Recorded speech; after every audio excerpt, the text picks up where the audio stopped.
You're listening to an IOE podcast. Powered by UCL Minds.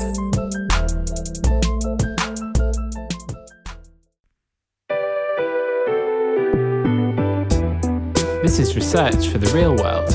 Conversations with researchers about the paths they've taken to shape our everyday lives.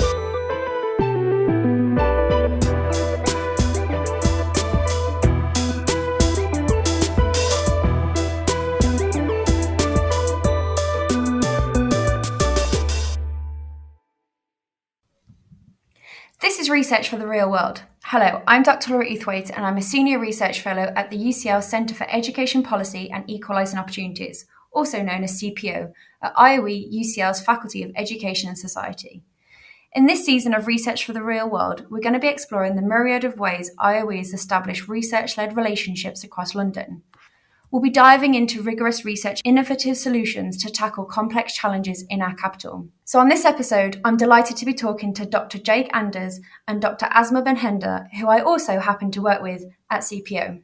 Jake is an Associate Professor of Quantitative Social Science and is also the CPO Deputy Director. Jake's research focuses on the causes and consequences of educational inequality and the evaluation of policies and programmes aimed at reducing them. He's also worked with multiple UK government departments, such as work for the Department for Business Innovation and Skills into the transition from education into work, as well as with the Education Endowment Foundation and other third sector organisations, including the West London Zone, which we'll be talking about today. He's also Principal Investigator on a UKRI ESRC COVID Social Mobility and Opportunity Study, also known as COSMO, with the Sutton Trust. Asma is a research fellow also in CPO, and her research focuses on education and labour economics. She completed her PhD at the Paris School of Economics in 2019 on teacher quality and retention, and she was also a visiting scholar at Columbia University and UC Berkeley in the USA. Asma is currently leading on a project funded by the Nuffield Foundation looking at inequalities in special educational needs provision and outcomes before and during the COVID-19 pandemic, as well as working with the West London Zone project. So Jake, Asma, welcome to the podcast. Before we delve more into your current work with the West London Zone, we'd love to know more about you both and how you got into educational research. How about we start with you, Jake? Hi, Laura. Thanks very much. Yeah, so I've been in academia for getting on for 10 years now, I guess, including my PhD. It's something I got into because I'm really interested in the policy issues that I am engaging in. While I was an undergraduate student, I became quite involved in action around widening access to universities and doing some of the kind of outreach activities and things as part of that. And it got me thinking, how much of this is working? How can we make it work better? I want to understand these issues a bit more. And that was what spurred me to do my PhD, which was focusing on those issues. And, it's kind of spiraled from there, really. Excellent. How about you, Asma? Thank you, Laura. Thank you for having us today. Yeah, I think the baseline motivation for doing research and policy on education is also the strong interest I have in policy issues. I was attracted to the question of economic inequalities and social justice in general. And I quite early realized that the issue of education is the key to all these issues of inequalities. And that's why I thought that if to make an impact on the issue of inequalities, the most important question to address is the question of educational inequalities. And that led me to do a lot of projects as an undergrad. Like I was working as a research assistant quite early as an undergrad student and then grad student on topics which were related to, for example, social segregation, school segregation in the Paris area where I am from. So working also in London is also quite interesting because I think even more than Paris, which Paris was already the case, but even more than Paris, London is also a really good field to analyze the issues of inequalities and social justice because it's such a diverse and complex city when you have the two extreme, basically, the extremely rich and the extremely poor together. And that's why it makes it such an interesting city to work in from like a inequality and social justice angle. And that, for example, one of the questions I'm also involved in with respect to the London context is teacher retention in London, which is a very complex and salient issue at the moment, because teacher retention in London is extremely low, like it's relatively low compared to other cities. And there is an issue of high teacher turnover in London schools. And for example, I'm involved in the Hammersmith and City Fulham Teaching Commission to address and to try to find solutions on how to increase teacher retention in disadvantaged area. So here, Hammersmith and Fulham is also part of, is also in West London. That's great, and it's great to hear how you're bringing your passions and excitements that that you'd both had in your previous experience as a PhD student to your work in London today. Jake, just to ask you as well, what does London as a city mean to you? Well, I've worked in London throughout my whole career. It's an amazing city. It is truly a world city, and with institutions like UCL and others, it's such a magnet for fantastic research and culture and all sorts of different things. Difficult not to want to be part of that. Absolutely, I agree. So one of the fantastic projects that you are working on is this West London Zone project.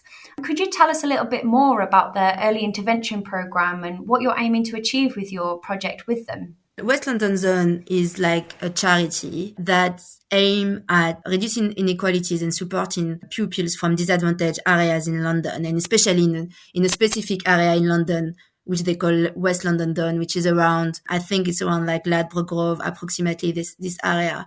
And they aim to do that. They try to have a comprehensive approach when they both provide academic but also like emotional support to these disadvantaged pupils by having personal tutors, like what they call link workers, who are giving them some personal tutoring.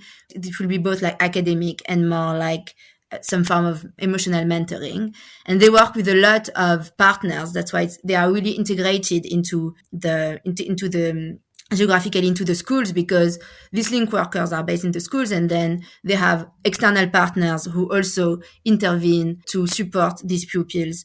And the aim is to give them better academic achievements, but also they also measure the socio-emotional well-being. So that's the particularity of this intervention, is that the two main particularities is that first, it addresses both academic and social achievement. And the second aspect is like they are really integrated within the schools and the area, and they work with a lot of local charities and local partners. And so, to build on that in terms of why we're interested in and working with them, we saw this opportunity from West London Zone. It was an opportunity they kind of put out there to work with them. They were looking for an evaluation partner that they could team up with, and we thought that the work they're doing is really interested. There's some academic literature out there on particularly focused geographical sort of place-based interventions like this that integrate lots of different kinds of support and are really embedded within the local community. And we thought this is really interesting and something that we would be keen to work on and be part of. And we made our application and were lucky enough to be the organisation that West London Zone chose to work with. And that was literally sort of, we agreed to start work on this about a week or two before COVID-19 restrictions began. So we'd only met them in person once. We went for, an initial meeting, and then COVID-19 began. And so it's all been a lot more virtual since then, and in, a difficult circumstance in which to build a relationship and build up what we're doing. But hopefully that is something that we're, getting through at the moment. Yeah, COVID really has brought a lot of challenges for everyone. I guess to our listeners, is there any kind of advice that you'd give in terms of working with non-academic partners in this kind of way? So I think it's a challenge in terms of, we come at this with a particular perspective of evaluation and, what we see as the things that need to be done in order to answer particular questions. And they're not always directly aligned with what the organisation needs now. right? And they are interested in answering those questions, but they have to consider what they need in order to continue growing and progressing and building and strengthening their approach as an organization. And so making sure early on you all have a really good shared understanding of what everyone's trying to get out of the process. Things just work a bit differently between different organizations. There are different priorities at different moments, and really having a good, clear communications plan and plan of what exactly is going to unfold over the course of the project. At what point will we be able to start building and answering questions that they are interested in? It's not always immediately. Is really important to make sure that everyone's on the same page and you've got a good, strong relationship to do the work based on. Exciting. So it sounds like there's going to be lots of important lessons that come through this project, particularly that, given that you're, co-designing and co-working with your partners in West London. Could you tell us a little bit more about how you would go about doing such an evaluation?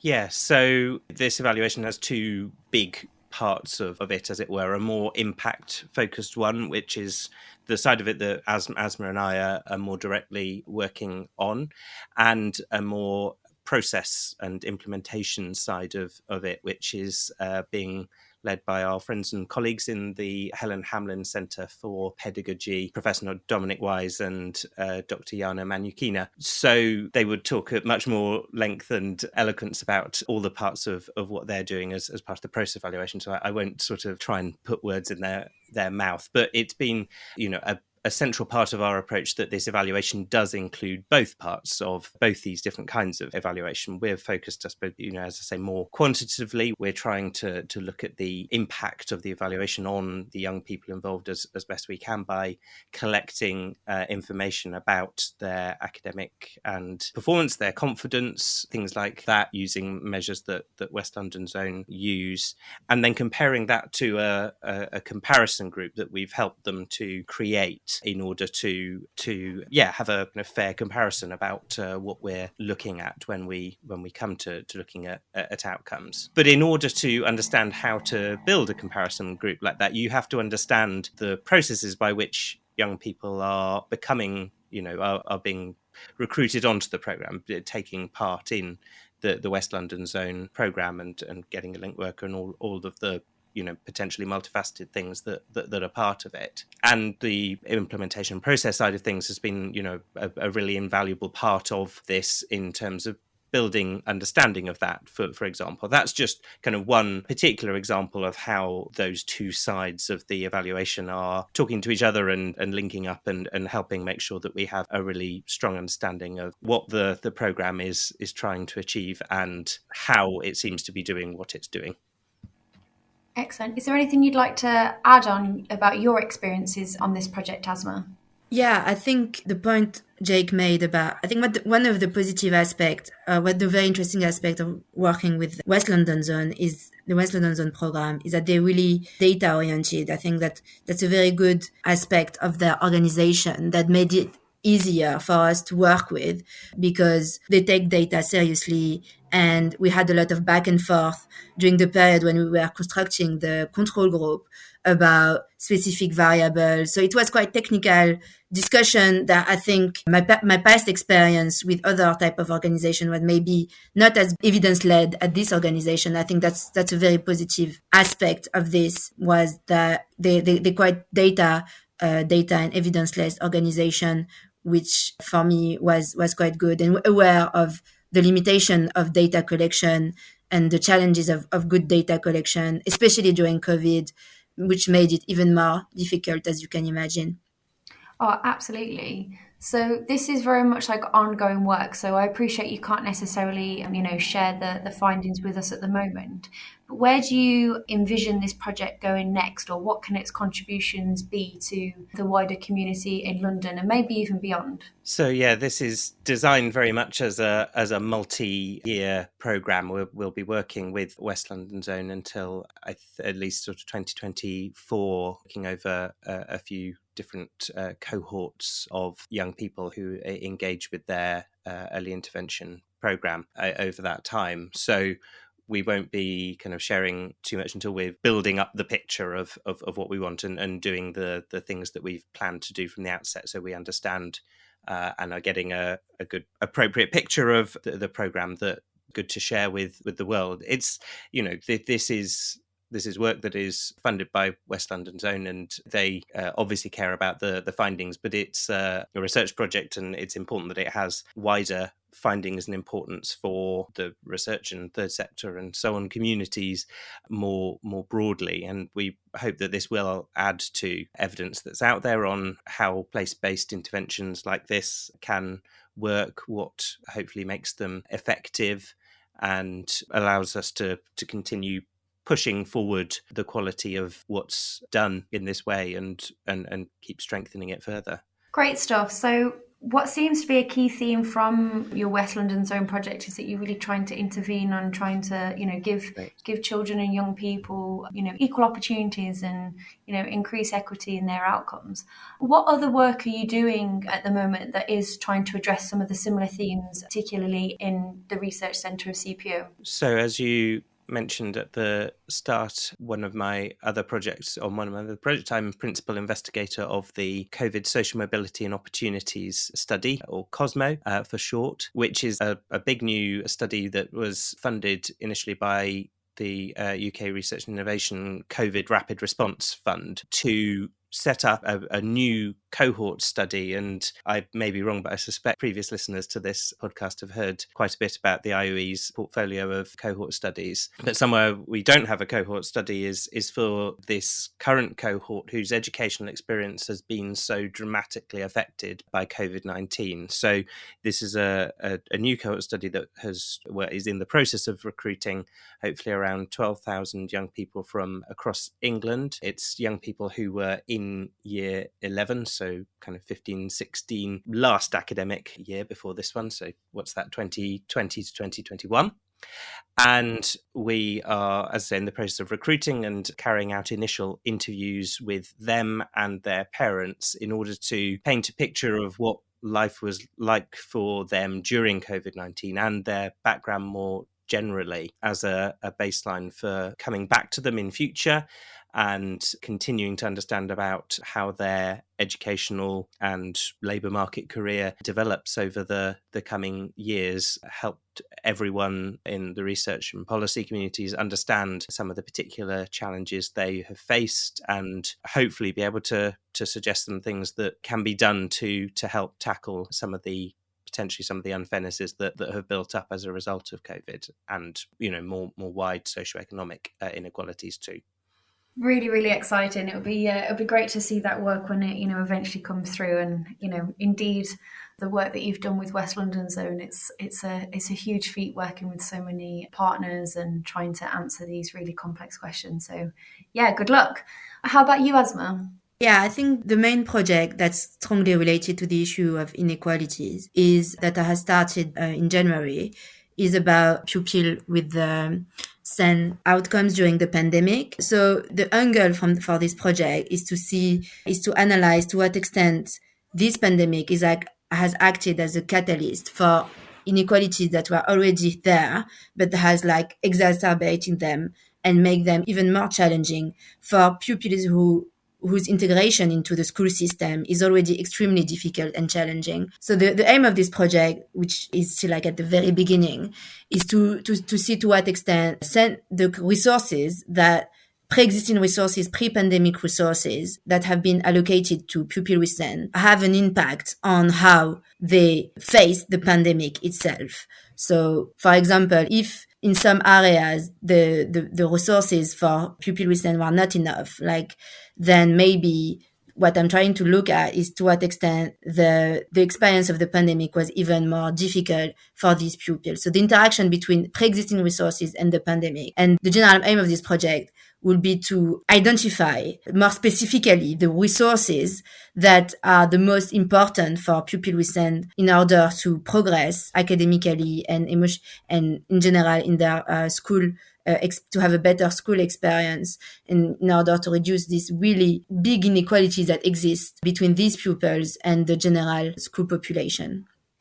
Exciting. So, yeah, you're really trying to understand the experiences of children with special education needs and disabilities and, hopefully identify ways to move forwards and, help these children continue to progress. So, Jake and Asma, it's been really interesting to talk with you and learning about all your different work and trying to reduce inequalities, both specifically in London and more broadly across the UK and globally. So, thank you very much. I've really learned a lot and we've really enjoyed having you here. Thank you.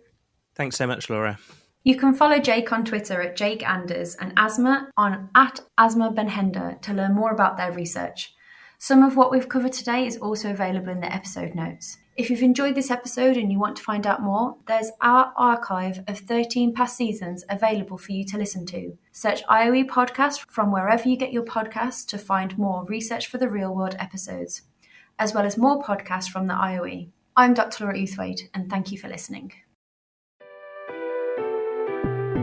Research for the Real World is produced by IOE Marketing and Communications and IOE Research Development.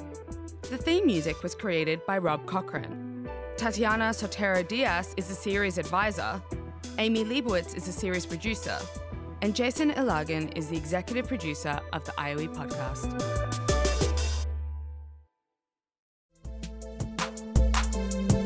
Thanks so much for downloading and listening to this IOE podcast.